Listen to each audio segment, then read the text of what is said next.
Okay, welcome back everyone. Into this video, we're going to talk about again Arduino simulation on Tinkercad. We're going to see Tinkercad even more further. We're going to see and explore how Tinkercad exists and how you can use the Tinkercad to get the best. In the previous videos, we discovered and we understood how you can use Tinkercad for controlling a motor driver and how you can simulate a motor driver inside. In this video, I'm going to go further and I'm going to start working with Arduino. Okay, so we're going to look at Arduino, we're going to look at inputs and outputs, we're going to plot a couple of things and a lot more. So without any further ado, let's actually dive into it and get started with it. Perfect. I think I'll fix my camera a little. Yeah, okay. I think now you guys can see me properly. Okay, so we have everything on our screen, which it looks good. Now, essentially, you can see that, since we have everything over here, we can start adding an Arduino. Okay, I will add an Arduino. Now, once you have added an Arduino, essentially speaking, Arduino is a self-powered device in the simulation. Okay, so you can see there's a USB plug. When you click on simulation, it just plugs it in. So technically, you don't have to plug a power to this thing.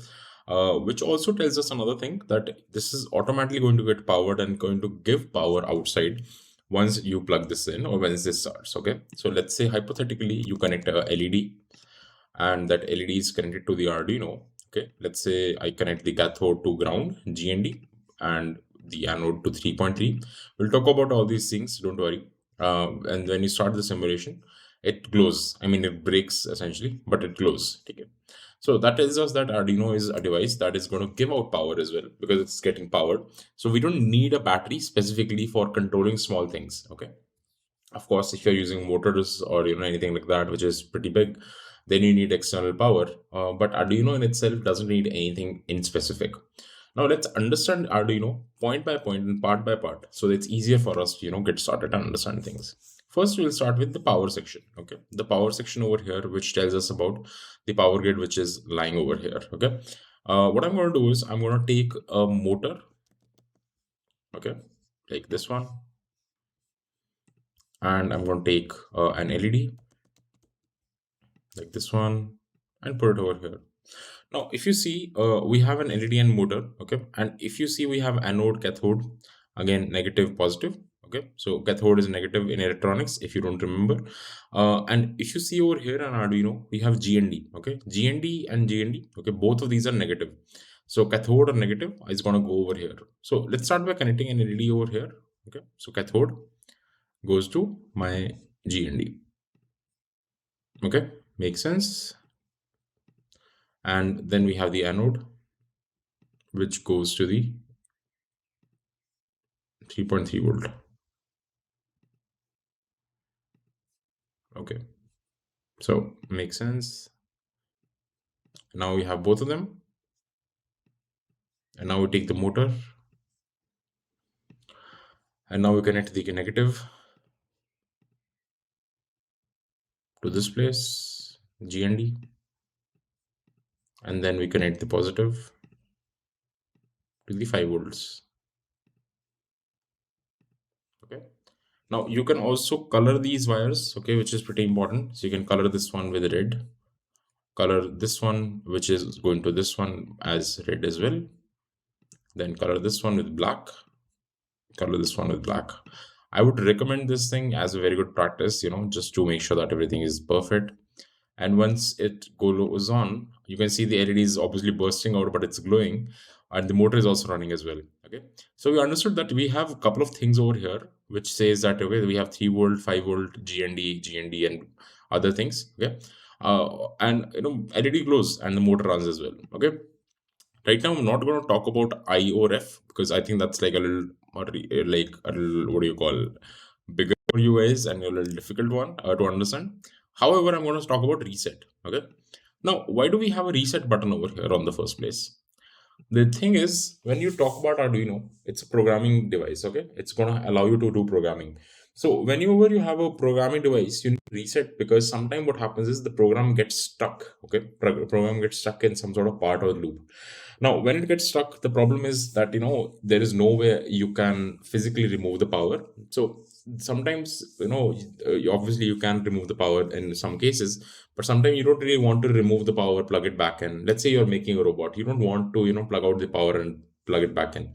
However, you want a reset button, okay, so that you can reset the controller in a much more easier way. So that's why you have this reset pin, okay. The way you use it is you connect a switch to this thing, and then that switch is going to go to connect to 3.3 or 5 volt. I personally prefer 3.3 volt because that's much more safer, but you can also use 5 volts as well, no big deal.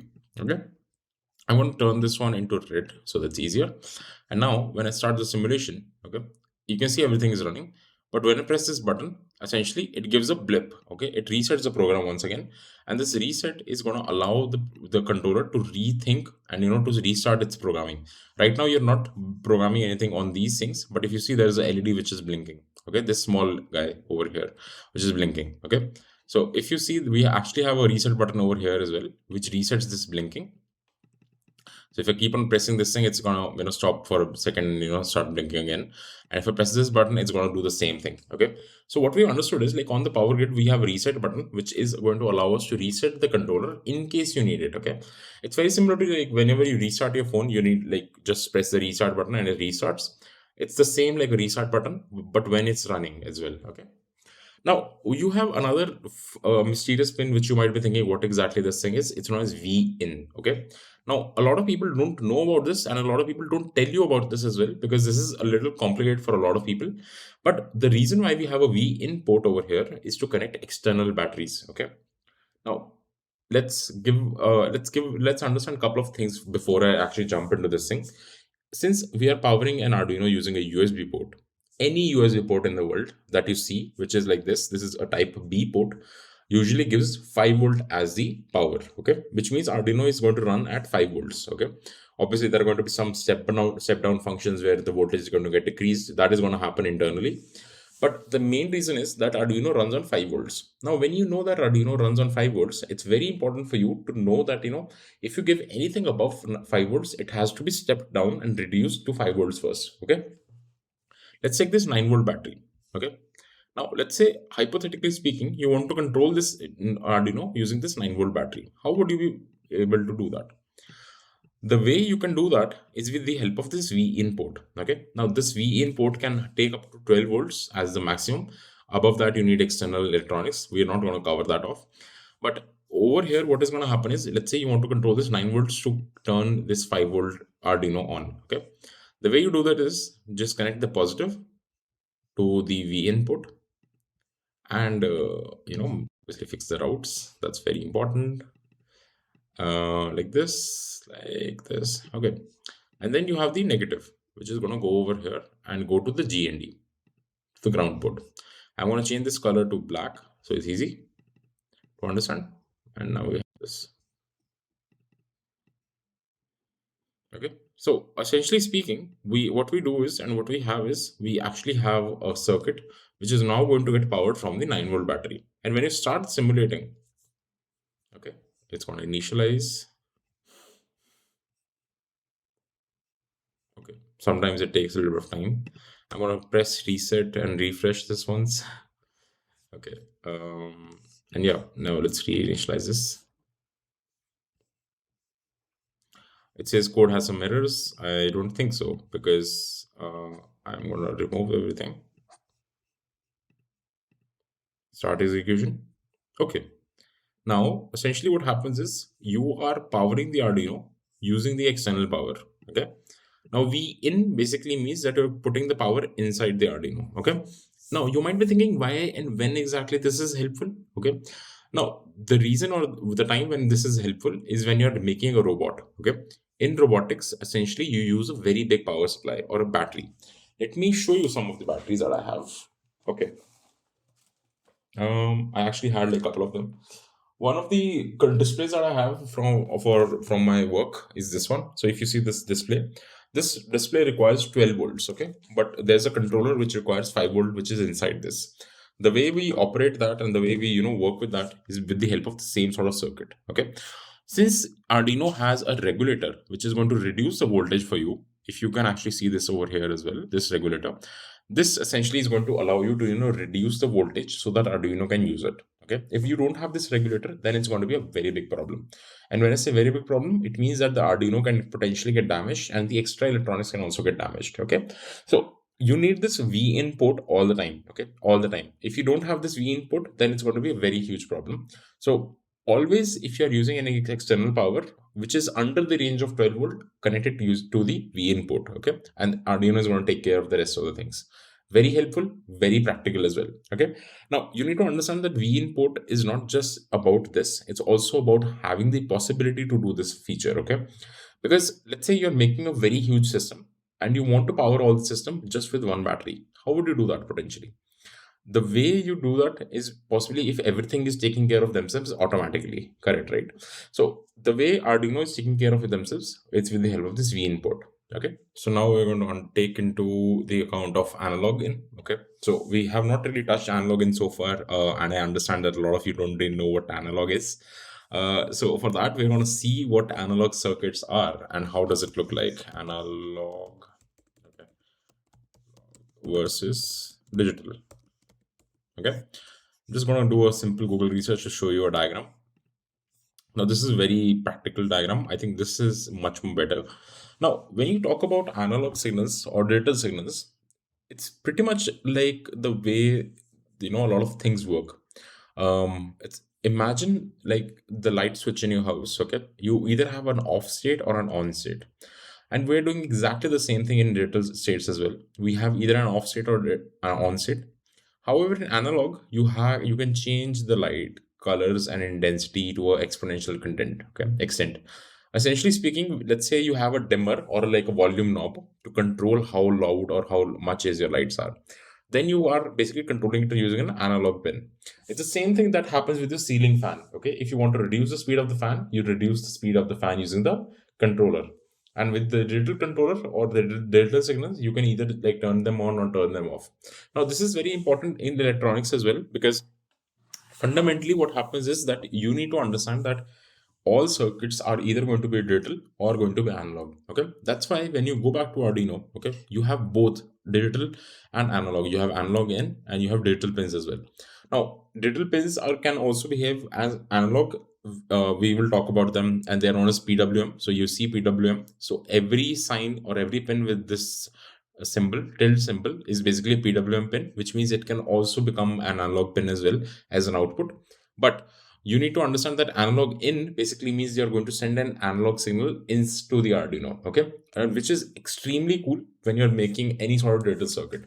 I'll show you what I mean. Okay, so let's add a potentiometer, which is like this. Now a potentiometer is something that you must have seen in a lot of applications. I'm going to tell you the application which I have.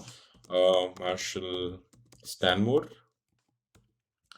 So these are like speakers from Marshall, which is a very popular company, and they have volume knobs on the top. Okay, now if you ever see like a speaker which is there in the market, they all have like these analog ports.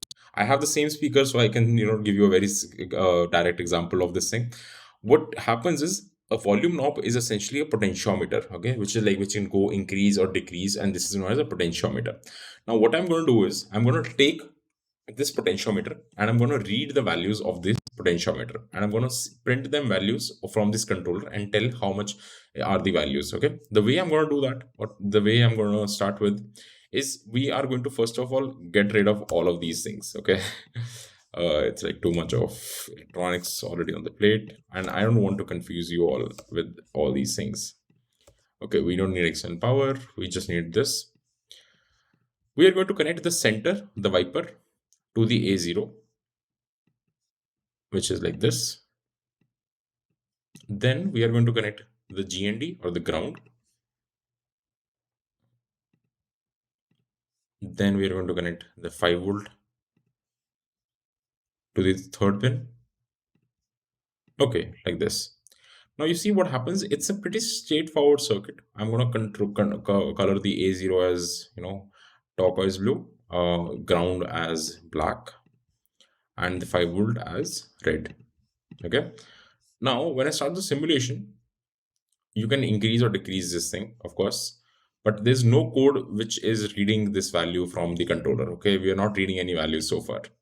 Now we go to the code block. Okay, now I have deleted everything. If you have something over here, you can just throw it in the dustbin, no big deal. And you click on input because we're taking an input from this. Okay, now what I'm going to do is I'm going to read the analog pin A0. That's what I want. Okay, now I'm going to read that, so it's going to be input, but I want to output that to my screen. Okay, so print to serial monitor. Okay, and I'm going to put this over here. This exact line is going to define and set up the basic requirement that I need. Okay, now print to serial monitor, what pin? A0. So A0 values are going to be printed to the serial monitor with the new line. Okay, now when I start the simulation and I click on this serial monitor button, which you see over here, I think so. It's not okay. It might not be visible. Now it must be visible. Okay, now it's visible. So yeah, you click on the serial monitor button and you can see zero values. Okay. Now, if I start to increase this, you can see the numbers are increasing. How cool is that? Okay. So essentially what you're doing is you are increasing this and decreasing this. Okay. Now let me stop this for a second and tell you another code. Now let us say hypothetically speaking, you change this thing with a switch, a slide switch. Okay. I'm gonna add a slide switch now. Okay. Sometimes it just freezes off, which is a little annoying, but it's okay. I mean, we are running it just on a web, so it can be very possible. So what I'm going to do is I'm going to put the slides. Okay, I'm going to exit the page. I'm going to restart the page. Yeah. So what I'm going to do is I'm going to put a slide switch, and I'm going to show you how does that work. Okay. So let's put a slide switch. I'm going to connect the same exact things together. Okay, one goes here. I'm going to change it to black, of course. One goes here.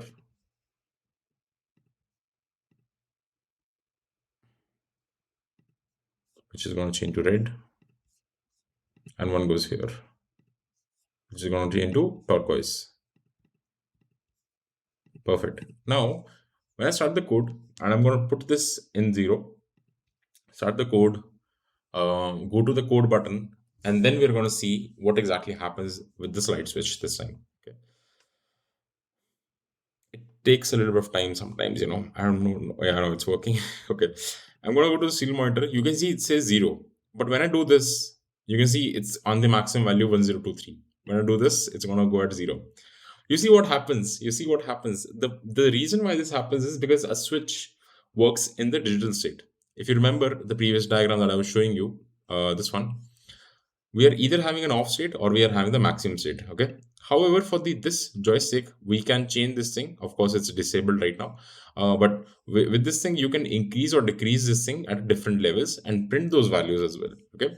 So what I'm going to do is I'm going to disconnect this switch right here. And we can see that we have just this thing. And when you start the simulation again, go to code, you can see as you increase or decrease, you are changing the values very precisely. How cool is that? The fundamental idea remains the same, that you are controlling all these values with the possibility of and the flexibility of a controller, and you can use these values for anything in the future. Let's say you want to control the brightness of the LED. Very simple use case. Okay, essentially speaking, you want to control how much the brightness of the LED is. Okay, what you're going to do is you're going to connect ground to ground. Okay, and connect the anode pin to, let's say, pin number 11. If you remember what I said, you can only connect the pins which have this tilde symbol. Okay, very important, because you're going to do an analog out now. Okay, I'm going to change the color to red, change the color to black, and start the code. Now, if you remember, okay, nothing is happening as of now to the LED. But we're still able to check the increase or decrease over here. Okay, I'm going to go to the output and I'm going to say set the brightness or set the pin number. Okay, there are a lot of them. Okay, set pin number to high or low, or set pin this one to high or low. Okay, I'm going to go in the input, read analog pin A0 and put it here. Okay, so yeah, let me just, it should put here, and my pin number is 11. Now you see only all the pins with this tilde symbol are visible. So 3, 5, 6, 9, 10, 11. So I'm going to go with 11 and click OK. And when I start the circuit, okay, you'll see what happens. Okay, you'll see what happens.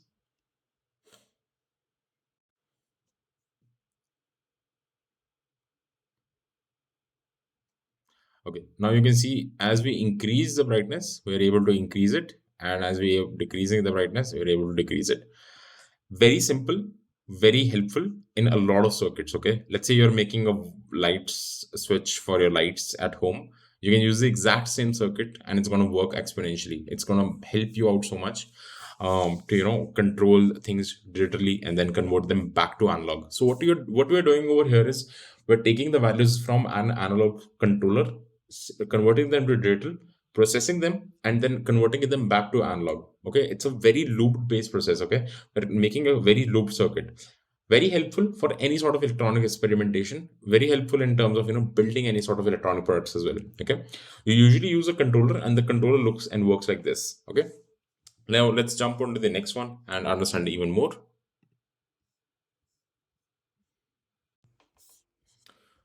So now what we are going to do is we are going to remove these joysticks and add more of them. So you can actually add like more of them directly as well, more of these wipers. And what we are going to do is we are going to like keep them here like this and connect them one by one. Okay. Actually, I'm going to align them first. I have this. I don't like to keep them randomly placed. Let's align them first and then start connecting them one by one. Like this one, okay. And I'm going to color this one as red. Then the next one, which is going to be black. And the next one, which is going to be cyan or turquoise, as the software says. Okay, so turquoise.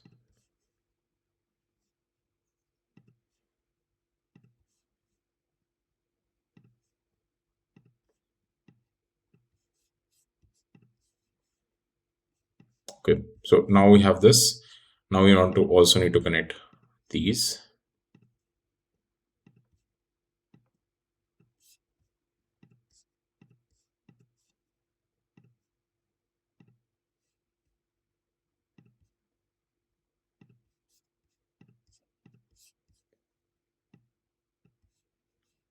Okay, now we have this. Now, essentially speaking, we can see that we have three different knobs, and those three different knobs that we have are going to control three different things, of course. So we have used already an LED. Next, we are going to dive in and connect a motor, which is a DC motor, which is going to go over here. We can connect the ground to the ground as we planned before, which is going to go here. Then we start with adding the LED, which is going to go here like this, which is going to be red in color, of course. Of course, I love red color too for the anode ones. I have a breaking point here. Okay, looks good. Have a breaking point here. Looks really good. And we need to add the motor now in the code as well. So I'm going to set the pin on the output. Set pin to analog A0. Okay, and now I'm technically connected to a different, I'll connect to a different pin. Okay, this is something that I did a little wrong. I'll move this pin from here to pin number 10. So it's easy. So now we can control them independently. And now you can control the pin number 10 much more independently like this. And now what is going to happen? We need to start the code. And now once we start making this move, okay, we need to change. Okay, I did a little wrong. It's going to be A1 and start the simulation again. Close this down and you can see now I'm controlling the motor. Slowing it down. And with this one, I can control the brightness of this LED. Okay. So essentially speaking, I am controlling everything right now with the same chain, which is definitely wrong. So what I need to do and what I need to fix is remove these and connect the A1 to this and change it to turquoise. Let's start the simulation again. If we decrease this down, it's going to stop. And if we change this thing, it's going to increase. Okay. We can increase or decrease this independently. Okay. We can increase or decrease this independently as well. You see, handling multiple systems at the same time with the help of the joysticks becomes extremely easy and extremely practical just because we have different systems running right now. What I'm going to do is I'm going to stop the simulation and I'm going to use this terminal and I'm going to connect this to A2. Okay. And now I'm going to connect something else. Okay. You can connect a buzzer this time. Let's say you connect this piezo buzzer. Okay. So again, so Tinker card needs a refresh. I think we have been doing this so many times. It's so repetitive, but it's okay. No big deal. Okay, wait.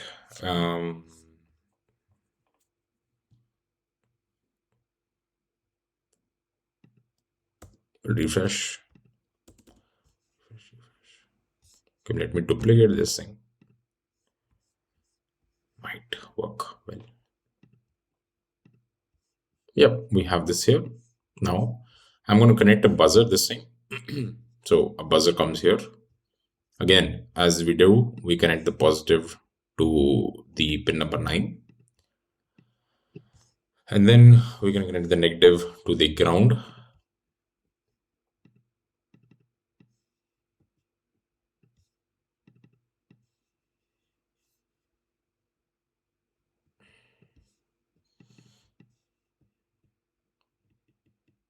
Okay. Change it to black. Perfect. Change this one to red. Start the simulation. It's going to take a little bit of time. Of course, it's like a very standard practice. We'll wait. Okay. Now we have everything running. We have not coded for the buzzer, so we need to do that. We need to set the pin number this, which is going to be 9 to high. Okay. And take the inputs from pin number 8 to. Okay. It's really loud. I mean, it works, of course. But it's just, yeah, very loud. Very, very loud. So I'm going to keep that aside. Decrease the motor speed, increase the motor speed, increase or decrease the light. Perfect. Absolutely fine. So what you did right now is more or less like a implementation of how you can control and connect multiple devices. Let me come back to the camera and tell you a little bit more about it. So essentially speaking, you see these devices to be used everywhere around you. When you have just one single controller and that controller is controlling multiple devices at the same time, it means you're controlling everything from a single SoC. Now, when I say SoC, it means system on chip. When we control multiple applications from single SoC, it means we have the freedom to cut down the cost and also give independently everything a particular timing and a control sector. Okay, so essentially, let's say you are building a speaker, you can control bass, treble, and volume from one single controller if you use the same implementation. Okay, and this is not only going to give you like a lot of flexibility, but it's also going to give you a lot of control over what you're using and how you're using it, of course. So this is like a feedback system. Okay, this means that you're continuously feeding back the inputs and also continuously feeding back the results into the system. Very helpful, very practical design. Okay, very used, pretty much used everywhere else as well. I'll give you more example. I luckily have a speaker with me in my hand. This is a Bose speaker, not my Marshall. Basically, this is a smaller one, and they also have this button piles on the top. Okay, and they use a single controller. Why? How do I know it? Because I opened it once. This is not the first speaker. This is the second one. So the first one actually broke off. So I opened it, and they also use a single controller to control different parameters altogether. Let me keep it here. Okay. So they use the single sort of controller, and they use multiple parameters, as I said.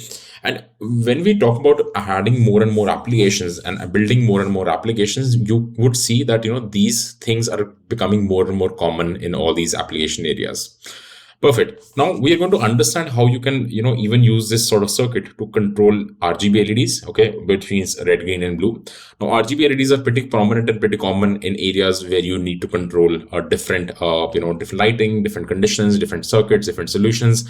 Very common in those areas, and that's what we want to do. Okay, we're going to use an RGB LED, control and control the different lighting colors and get the outputs, of course, and see how you can build applications over these things as well. pretty helpful, pretty useful.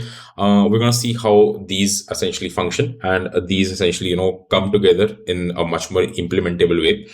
And yeah, that's what we're going to do. Make sure that you have understood up till here, because before you jump into the second or the continuation of this video. If you haven't understood up till here, I would highly recommend take a pause, pause this video, go back, start the task, and do all the tasks one by one along the way, and also try to do them without the video as well. Okay, that's going to give you a lot more confidence and a lot more freedom to build this up as well. And without any further ado, let's actually dive into it and understand more about it. Okay, so we have to go back. Yeah. Perfect. So in this case, we are going to use RGB LEDs now. What I'm going to do, I'm going to get rid of this, get rid of this, get rid of this as well. I'm going to put an RGB LED over here. Okay. I'm going to connect the RGB over these pins. I'm going to connect the cathode to this point, and I'm going to change to black. Change the red color to connect this to this, blue to this, and green to this. Now I'm a little picky, so I'm gonna connect all of these things and also label them with a color coding. So I'm gonna color code this green, color code this one blue, and color code this one with red, as we planned. When I'm gonna start the simulation now, you can see obviously it bursts. Now I'm gonna tell you how to prevent this thing from happening. You use a resistor. We have used it before a lot of times in the previous sections. I'm going to connect the resistor, turn it around like this, connect the cathode to with this cathode, and also change the color of this wire, by the way. Change it to black because we're just connecting cathodes. And this is luckily this is also black, so no big deal. Cathode, enter. Change the resistance to 220 ohm as we always set, which is the standardized for LEDs. Start it up. You can see we have blue, and if you turn this one, you can see adding red. Okay. If you turn this one, it's going on the side of white. Now we have reached white. Okay. So on the maximum, it's white. Obviously, when we decrease it, it's becoming yellow, and you can color each in between colors as well, of course. And you technically can, physically, if you build this thing, you can achieve all sorts of color in the entire world just by regulating R, G, and B, which is absolutely amazing and absolutely perfect. Let's say you want to, change the colors in some sort of settings or something. My home actually has this RGB lights as well, which change colors, and they have something of the similar kind. But just saying that, if you want to make your off your own, you can actually do this with this circuit. Now, so what we have understood is like you can create any sort of application where you want to control multiple things, and you can control them with the help of these potentiometers. Now, what we're going to do is we're going to add more of them. Okay. Now, you might be thinking, why are we adding more? The reason for that is because we have more options. So this we can potentially add 3 more of them.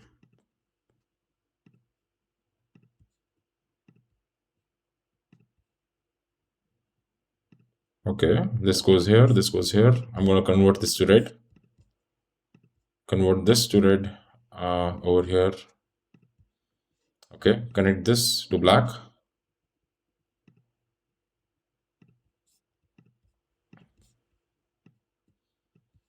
Perfect. This is connected, this is connected. And now we are going to connect one by one each one of these to A3. It's going to be blue. It's going to be blue as well. I'm just trying to use 2 different sections. That's it. Perfect. Now, what we are doing is, okay, we have forgot to add and connect these.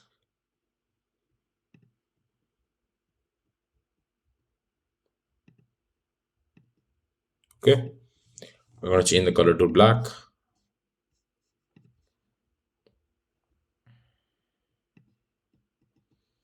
Move this down, have a breaker, connect this red. to this red, convert to red. Perfect. Now everything is connected. Absolutely amazing. Now what we're going to do is we're going to control one RGB light with three of these and three different motors as well at the same time. Okay. So you guys can understand the power of it, to the maximum potential of what we can possibly do. Of course, if you make them in reality, it might need external power to run all of these things at the same time, but that's still doable.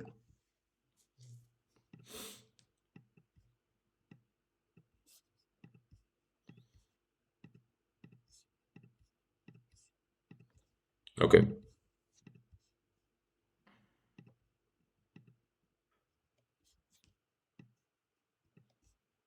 I'm going to change the color to red.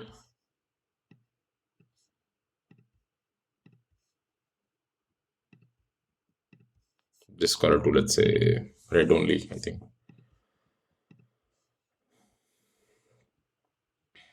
I'm going to connect this to here, and I did something wrong. It cannot be connected to the red on the 7th, because 7th is not a PWM pin. We need to connect to 5.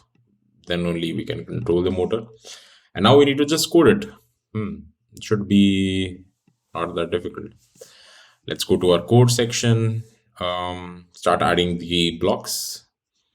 Output block. Make more of these. And one more. We're going to set pin number 6, 5, and 3. So 6, 5, and 3 to the inputs that we are reading. Okay. So we are reading A3. We are reading more from A4. We're reading A5. Okay, so let's set to A5. Close this off. Start the simulation. Go zoom out a little bit.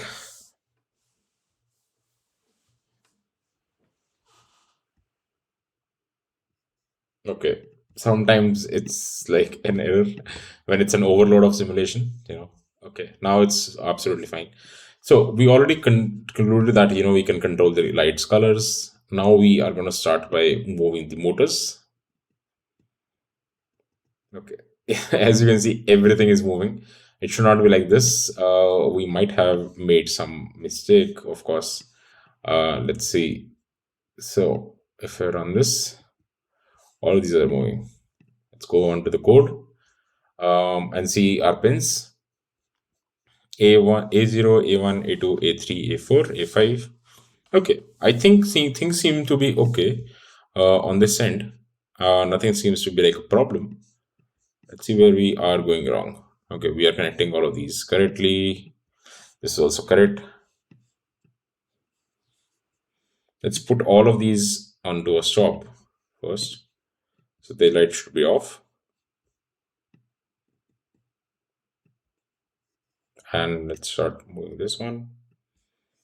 Okay, I think we need to disconnect these.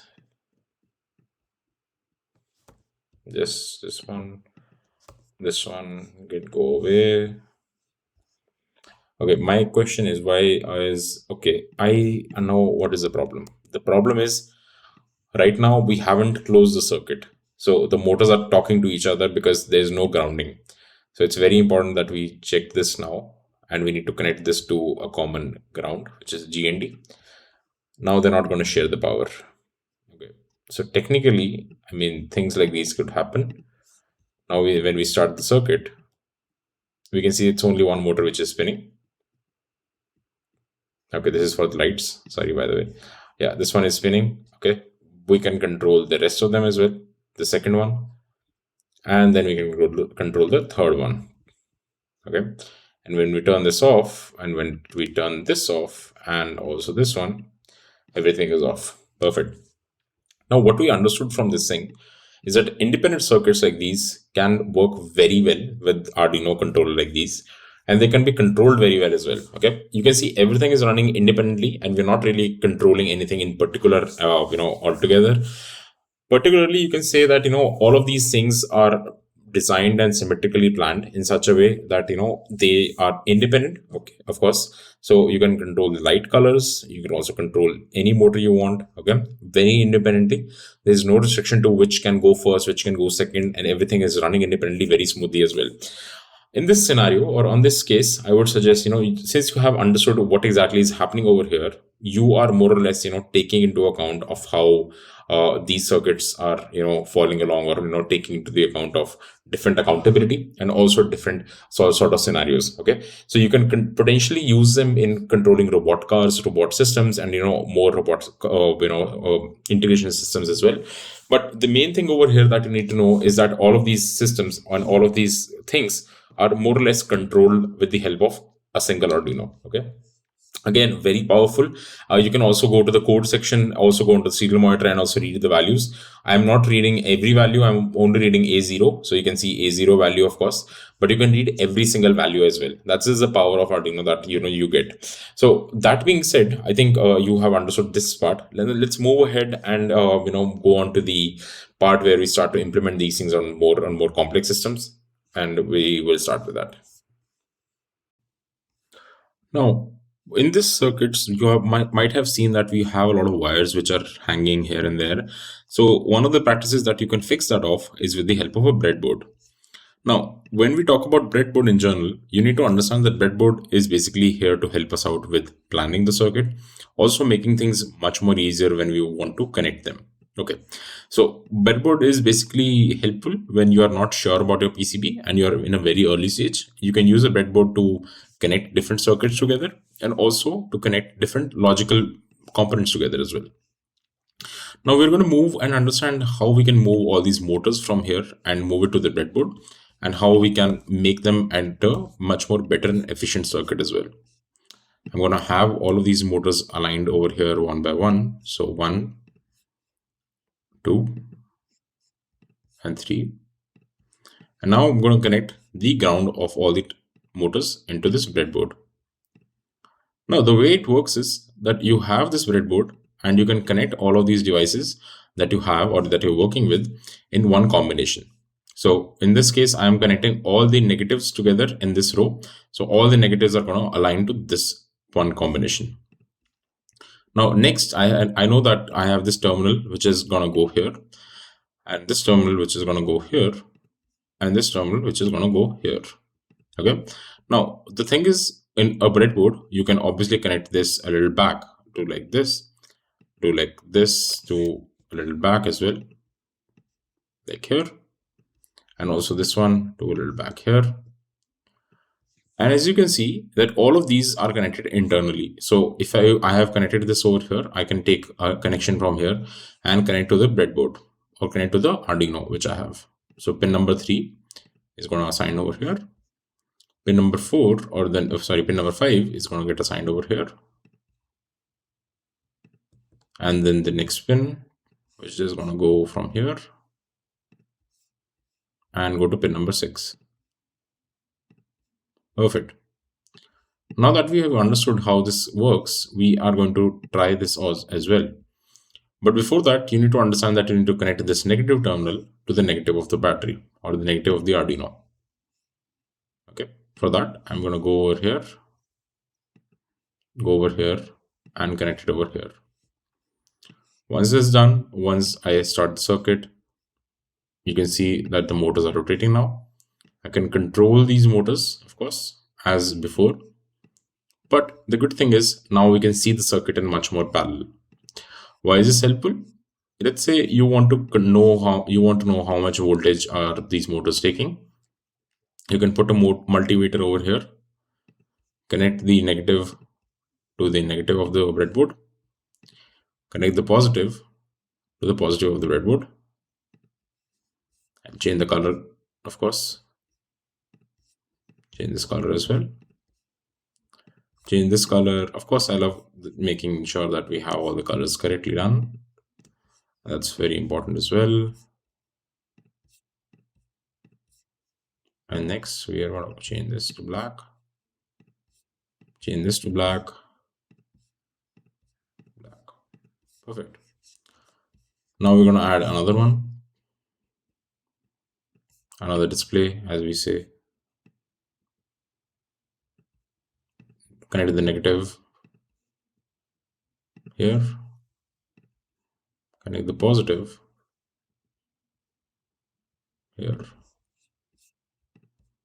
change this to red, this is black, connect this over here, connect the negative,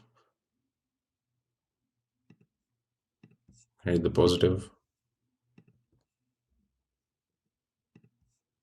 change the color for this one to black, and then we can start. Once we turn these knobs, you can see the voltage increasing, and all of them are going to show us how much the voltage are being sent to the motors. Now, you need to understand the whole idea for using any of these arrangements or any of these circuits is to make sure that things are much more simplified and things are much more easier for us to understand as well. If you don't use such practices, chances of getting your circuit or your design into a problematical situation are quite high.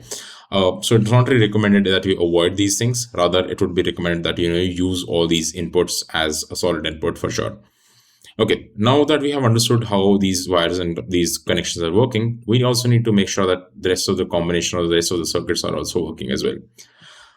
In this case, what we're going to do, we are also going to try and running more devices all the way, and we're going to pin more electronic components over here as well. So now I'm going to connect an LED over here, which is also going to tell me the status of the direction of the motor as well. Okay. So what I'm doing is I'm connecting this anode to this pole, and I'm going to connect a reverse LED over here like this to the same PCB. Okay, now what I need to do is I just need to connect one of these terminals to the negative or the cathode so I can power the LEDs, and just connect these over here. Okay, now let's see what happens. Okay, we are essentially running this now. We're not able to see any changes because the negative is done wrongly. So I have to move this over here, and now this is all good. You can see this LED is glowing, which means it's going in one direction. If I reverse this thing, or if I reverse the direction, or if I bring it down, obviously it's going to go off. But if I reverse the direction now, essentially this LED is going to go glow. So with this arrangement, you can add more components in a much more systematical way, and you can also check the direction of these things as well. Let's say I stop the simulation and I reverse the polarity of this thing. I make the black one connect here and the red one connect here, and start the simulation again. Now when I start this motor, okay, my bad, I forgot to change the polarity for the LEDs as well. We have to change the polarity at the source. So the only way you can fix that off is by changing the polarity of the source. For that, you need to connect these terminals in the opposite way. So you take this terminal, the green one, and connect it to this black terminal for the motor. Okay, you can also connect this directly to the motor supply as well. That's like much more recommended. Remove this one and remove this one. And now you are going to connect the positive terminal, which is going to be the negative one. So you can connect the negative to this one. And now your circuit is independent. So you can connect one of these into this one and one of these to this one. Okay. When you run the code now, when you turn this on, you can see the other LEDs are glowing now. What we did is we connected the negative to the positive and positive to the negative. That allowed us to have the voltage reading for our circuit over here. And we can see how much the voltage is changing as well because of the LED. Okay. Of course, the multimeter has not been connected, so we cannot really see it, but we can connect that very easily once we just plug this wire from here to here and we start the simulation again. And you can see that the voltage is now in negative. So this essentially helps us to build and figure out how much voltage we are giving. That's one. Second, what is the direction of the motor that we're spinning at? If we want to know both of these things at the same time, this circuit is one of the most practical ones, which gives us the direction of the motor and also the reading on the multimeter. The reading on the multimeter tells us if the voltage that we're getting is positive or negative, and the LED lights will tell us which direction we are moving at. You can obviously set this into different colors as well by changing this one to, let's say, green. Yeah, just click over here, change it to green. Okay, I think I'm selecting a wire. Yeah, I'll change to green. So it says that whenever it's going forward, it's going to go to green. Whenever it's going backward, it's going to go red. Okay, and that's what we want to show over here with different circuits and different combinations. That all of these circuits and small variations are going to allow us to have different directions and different controls for all these motors. And also these motors are going to give us more control on how we are planning these circuits as well. Now, obviously, you can do this with all the other motors as well. But I would recommend just adding one more LED to all of these indications so that you have an idea if these motors are running or not. And that's a very good practice as well. So that's what I'm going to do. I'm going to actually move these LEDs and put them in a much more better place, like this one. Connect the negative to the negative. Connect this one to the negative as well. And this one over here. And when we start the simulation, we can see these motors are running, and we can see the LEDs are glowing as well. Pretty straightforward, pretty directly implementable, but very helpful for understanding how breadboard works, how motors work, and how you can check if these motors are spinning or not. Okay, now let's move on to a little more complicated situation where we are going to move with using motor drivers as well, and how we can control these motor drivers. So now we are going to actually build a traffic light system just to understand and see how this works in a much more efficient way. I'm going to keep this here, just add another Arduino over here to make it easier. So let's add an Arduino. And this is also a task. So if you want to do it on your own as well, feel free to do it on your own. You can pause the video right now after you listen to this statement of mine of what we are actually going to build. So the task is to essentially build a traffic light system for 3 roads using an Arduino, and you have to plan a way so that you can optimize the code as well. Okay, this is the task. So if you want to do it on your own, just pause the video and you can do it on the Tinkercad, of course. If you don't, you can follow me along. So we are going to start by adding 3 road LEDs, which are going to be for 3 different roads, and which means that we need 3 different red lights, 3 different yellow lights, and 3 different green lights. Okay, so we have these 3. I can actually make a pair, and that would be faster. Let's get rid of this. Make this yellow. Okay, zoom in. Yellow, and this one green. And connect them as well. So, connect the cathode together, and align them. Change the color of the cathode to black. This one is black as well. And we are good to go. Okay, so cathodes are done and connected. I'm going to connect and copy this pair and paste it over here. This is my road 2, and this is road 3. Connect the cathode together again, and this one as well again. Okay, maybe here. Yeah. So we have it connected, and now we are going to connect the ground to all of these. Okay, so now this is going to go here, this is going to go here, and this is going to go here. Okay, so this goes here. Perfect. Now we have everything connected, and this looks pretty much really good. Next step is essentially to plan out the lighting. Okay, now the way traffic light works is at one time you would have a red light in one road, a yellow on the second, and a green on the third, so that at one time only one single light is red, or sorry, light is green. Okay, and obviously one single time it's red, one single time it's yellow. That's pretty obvious. So only one vehicle is going at a time. The way you can achieve that with a much more optimization is with the help of combining. Okay, so I'm going to combine the road signs together in order to achieve this thing. Okay, so let's do this. Let's do this. Combine this. So now I'm going to change the color to, let's say, blue. So it's easy for me, blue as well. And then connect this thing, move it up, go here, connect it to pin number 7. Important. Okay. We'll make the next route now. Okay. So next route is going to be next pair of LEDs. Okay. I'm going to change the color, of course, to, let's say, pink. Pink sounds like a good idea.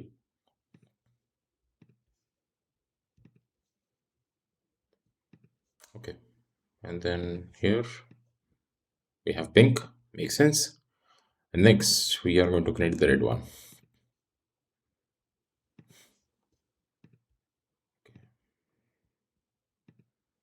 This goes there, and now we are left with the yellow one. So I'm gonna, of course, set that up. Pretty easy. I like the pink color of the wires, actually. It's pretty nice. I've never tried this color actually, so that's also pretty good. Okay, so we have everything combined. Now all we need to do is we need to combine and connect all of these one by one, the rest of them. So let's see the route. This is pink. I should probably change this one to some other color. Let's say purple. This one is purple as well. Perfect. So now we'll go on pink.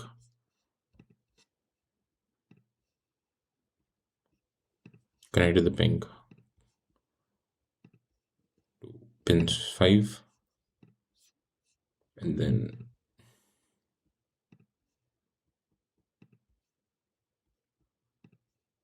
this was there. Purple. Perfect.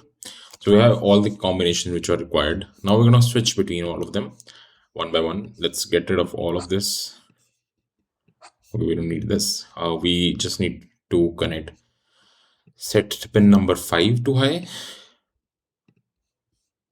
And then, okay, we can actually duplicate this. I think so. No, okay, we can't. Yeah. Duplicate like this. Yeah. Perfect. So 5 high, then 6 high, and then 7 high. And then we also need to add the off state as well.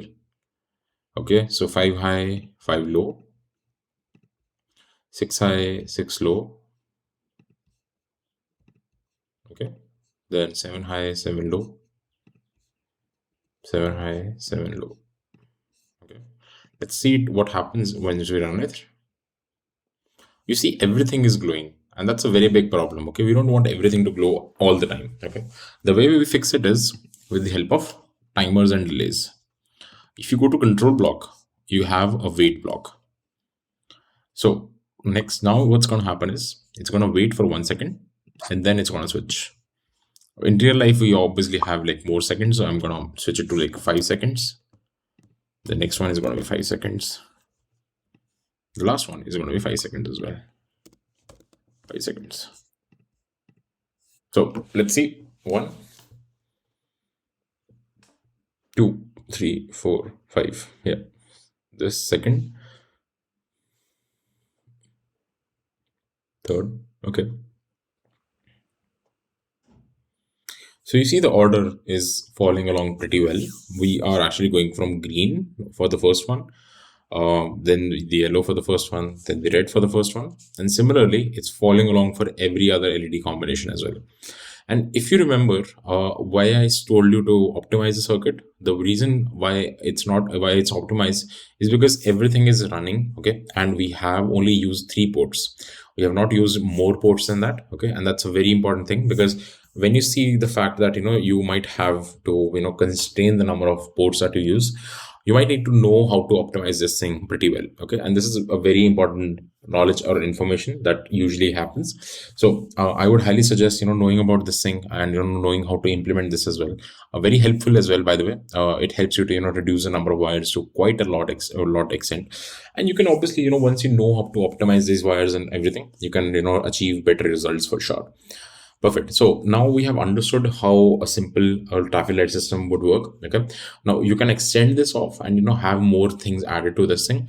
One of the things that I personally really like to add is possibility of having a brightness controller, sometimes or a kill switch. Okay. A kill switch is something which is usually present in a traffic light situation as well, because sometimes you just want to turn off the traffic lights without causing much problem to the people, and that's when you need a kill switch. Now kill switch is going to look like this once you run it, and in case in emergency you want to stop it, just put this off, and you can turn it off essentially. So the main idea behind the kill switch is it gives you the amount of power to to kill the electrical circuit. So once you figure out, okay, this thing is not something going very well, or there's some problem, or some light got damaged or something, you can just kill the switch, and then it all goes off. Quite helpful as well. But yeah, in this essential module, okay, let me just come back to this. Yeah, so in this chapter, we understood how you understand and how you work with Tinkercad. Okay, I hope you understood all in all of these things. In the next module, I'm going to talk about logical building, and that's going to be a little more on the concrete side of how you can build logics and how you can build processes in robotics. We are also going to understand how you can control motor drivers in the upcoming videos as well. And when we talk about motor drivers, motor drivers means Electron 3D for now. Later on, you can obviously work with better motor drivers as well. But this concludes and this shapes an overall understanding of Tinkercad, because next module when we're going to talk about, which is module 5, is it's going to have a lot more comprehensive robotics based tasks and everything. So in order to understand those and grasp those, I personally recommend having the good knowledge of Tinkercad, because Tinkercad gives you a very wholesome idea of everything that you want to build. Okay, and this wholesome idea is also very meaningful as well, and also very helpful as well when it comes to understanding basic to advanced concepts.